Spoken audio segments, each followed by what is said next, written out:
Here's a quick layout of the studio. If I come over here, we have the console. We have our first three mics, our phones channel, our PC input, our two aux cables, which are right here. We have our CD1, and then the No Dead Air Box playlist. You can go and switch between CD Deck 2 and No Dab with the buttons up here. We usually will keep it in No Dab. You have Turntable 1 and Turntable 2. You'll also notice that tape is on input B of channel 10. And then we also have CR4. Here, this is how we'll broadcast for third rail, but also you could listen to the CR2's broadcast. If we come over here, we have our CD deck 1 and 2, and then we have our tape deck. And like before, like I said, we have our aux cables 1 and 2 that go to our 3.5mm jacks. Here's our phone, where you'll interface with the phone if you want to bring it on the console or answer a call.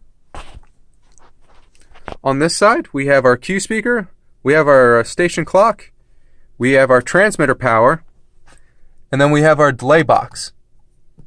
Here we have an EAS message light. This will blink whenever an EAS message is coming through. Now, you don't have to do anything to relay the EAS message. This is just here to notify you if a message is being relayed. So, because you won't be able to talk to your FM listeners, you'll just be able to know that they can't hear you at the moment. If we step back, we have, of course, mic 1, and then its headset.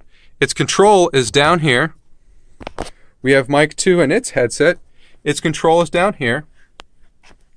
And we have mic 3 and its headset.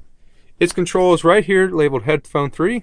And we have a headphone 4 if a guest wants to bring their other headphone. Remember to remind them that this only takes 1/4 inch. And here we have turntables 1 and 2. And of course over here, here's the PC. Remember not to plug the aux cables into the front, because now we have a dedicated PC channel. If you plug in the aux cable, both the PC and the aux cable won't necessarily work correctly, so that's not advised at all. And there is CR1.